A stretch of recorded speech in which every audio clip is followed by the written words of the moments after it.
was done to Zimbabwe's standing on the international banking scene, and often with disastrous consequences. It took several years to repair just some of the relationships and get the country removed from something that is called the FATF grey list. That work looks like it's now been undone, largely thanks to Wicknell Chivayo.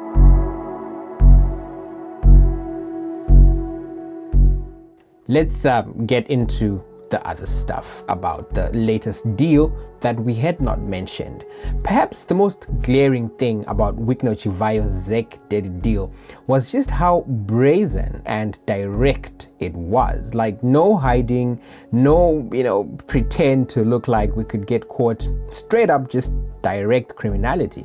Rangamberi, a financial journalist, he marveled at how unsophisticated it was. That's pretty much what he called it. And he was right. You see, in other countries, organized crime, it's hard to unpack. Money gets moved into assets and then back into money and then back into assets again. Some of it is smuggled.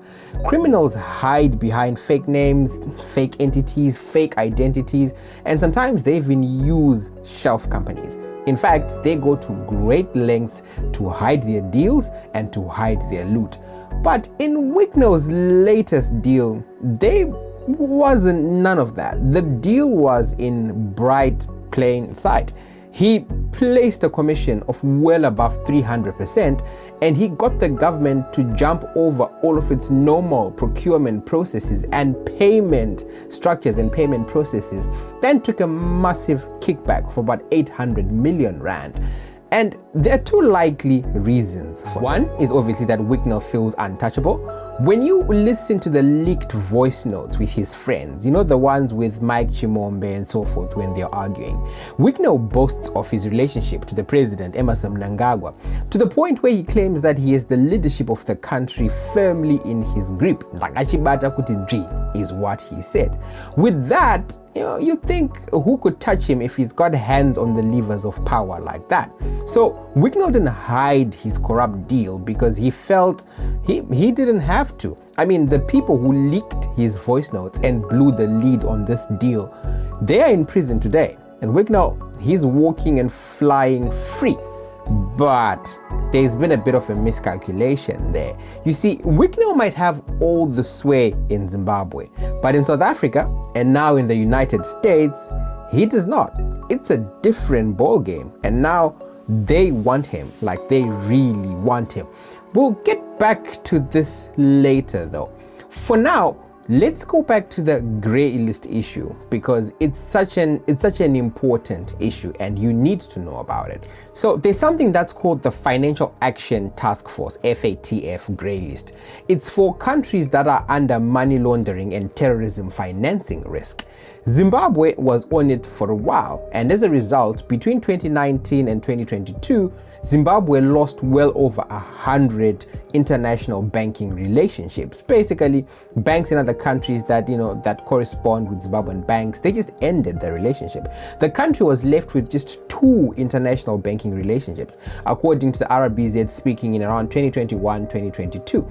They described this FATF grey list as a curse, saying the listing of Zimbabwe on the grey list of non-compliance jurisdiction turned out to be a curse for the country because it saw many of our banks losing several correspondent bank relationships, as well as facing serious challenges in trying to establish new ones. So basically, banks like FBC, for instance, if they needed to move money to New York and they needed a corresponding bank, they couldn't get that, making it a very tedious and expensive process. The increased difficulty in transacting that pushed the cost to the ordinary folk and made banking for individuals and business in Zimbabwe outright difficult. I mean, I was receiving Google AdSense money at the time from a website I was running, and we had problems getting that money to come through to FBC. The RBZ tried to improve that, and after a raft of changes, they got Zimbabwe removed from that grey list. But you see, the latest developments, they could see Zimbabwe firmly headed back to that list, undoing much of the very good work that these men and women had done pretty much over the last 5-6 years. You see, Zimbabwe was put on that list because, in simple terms, it was non-compliant with a framework to combat money laundering and terrorist funding. Wicknell's deal, you could say this is state-sponsored money laundering. Some of the money that left to his account, for instance, it went to a business that had its FNB account in South Africa flagged for money laundering. Now, that particular business, which is subject of a follow-on investigation, it's a business that is based in Zimbabwe that basically allows people to send up to 1 million rand out of Zimbabwe and into South Africa, no questions asked. So you could rock up to that place and you could send $1 million, no questions asked, going outside the banking processes. And obviously, that means that is subject to exploitation. Now, this company is subject to an entire investigation, like I said, but so far we have found that at the time of release, they even switched accounts and switched names because South African authorities had not only flagged them, but they were coming after them. The ZEC deal itself, it was flagged by South African authorities, who first couldn't believe that payments from a finance ministry of a whole government and a country were possibly corrupt, inexplicable, and criminal. And this is the reason Zimbabwe was on the grey list to begin with. The country could not be trusted to comply with anti-money laundering laws or to go out of its way to ensure that financial crimes were looked at and looked after. The country was actively helping people launder money.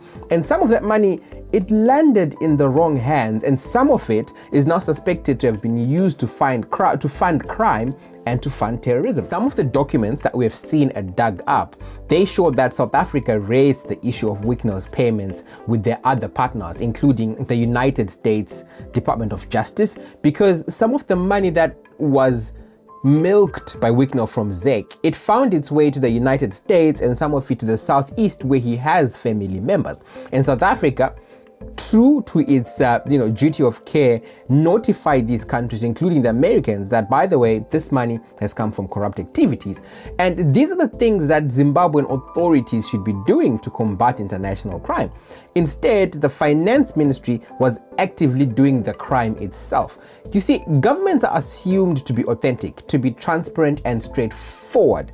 It is why weird payments to Wicknell for technical products were initially not flagged by the banks, despite being extremely suspicious.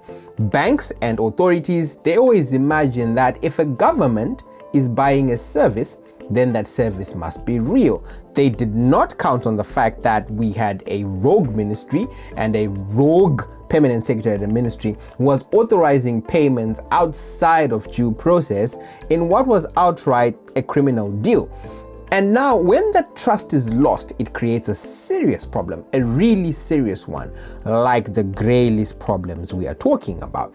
And talking about problems in general, Wicknell is just a problem on his own, isn't it? If you rewind back to when Mugabe was about to be removed, the petitions and complaints then against Robert Mugabe, they had Wicknell front and center. He was one of the key reasons why Lacoste supporters at the time were extremely angry by what they called blatant corruption. Fast forward to today, Wicknell is a big name on Blessed Geza's list of problems too.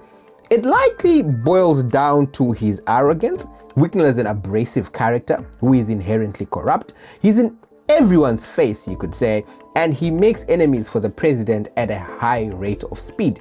He's also just reckless in how he does his things. Don't think about him getting money from ZEC and spending it. Think of another different issue, for instance. You remember the Ziffa presidency? The current president had a very, very good run. He ran a good campaign. He was expected to win. He had done his work. In fact, prior to the election, people were even worried that perhaps his tribe could block him, or his tribal affiliation could be the reason that he doesn't win. But on the eve of the election, Wicknell then posted that he will give gifts to people that vote for the current president. The effect of that is that it was then seen as vote buying. So the president, who had largely been accepted as the best man for the job at Ziffa, he went in a minute from being the best man of a job to a man running a tainted campaign. He survived the scare but Wicknell, for no tangible reason, had caused more problems for him than needed. And that is what he has done quite persistently and consistently for a very long time. If you look back to his time, even under Robert Mugabe, his foot is always in his mouth, which doesn't help. And now, first it was ED, but it looks like Zimbabwe might then pay for it with a grey list issue because he was brazen in the money laundering and in the misuse of funds, and authorities world over aren't blaming Wicknell, they're blaming Zimbabwe. But one other thing that, that makes this case a mess for Zimbabwe is that when this issue was reported last year, ZEC, they denied it. They released a letter saying it was all fake news, Renform didn't have a contract with Wicknell, blah, blah, blah, blah, blah. It's all just a bunch of lies. We now know that most of the money that was paid on behalf of ZEC by the Finance Ministry, 800 million out of 1.3 billion, made its way to Wicknell's pockets. And those things are what make it worse, as I said. Governments and entities are expected to have some integrity. It is why when they say something, it is imagined to be true. For instance, when it comes to defamation, if something's coming from the government, from the police, or from council, it's thought to be true. It's got something called absolute privilege, and it's a whole different discussion nonetheless. But it's a problem when you have entities and bodies that are linked to the state that then engage in corrupt and criminal acts, and then they lie about it, because it means that the whole state, Zimbabwe in this case, is seen as dishonest. And that is sad, because truly hard-working men and women, they fought to get Zimbabwe off that grey list. It was a good thing because it helped the country function better, and it lowered the cost of things in general, especially the cost of doing banking. That work is now on the cusp of being undone. Yikes. Anyway, now we have to go back to that correspondence that we mentioned earlier. Yes, Wicknell is rude, Wicknell is arrogant, Wicknell is abrasive, and Wicknell is untouchable in Zimbabwe. However, outside of Zimbabwe, he is not.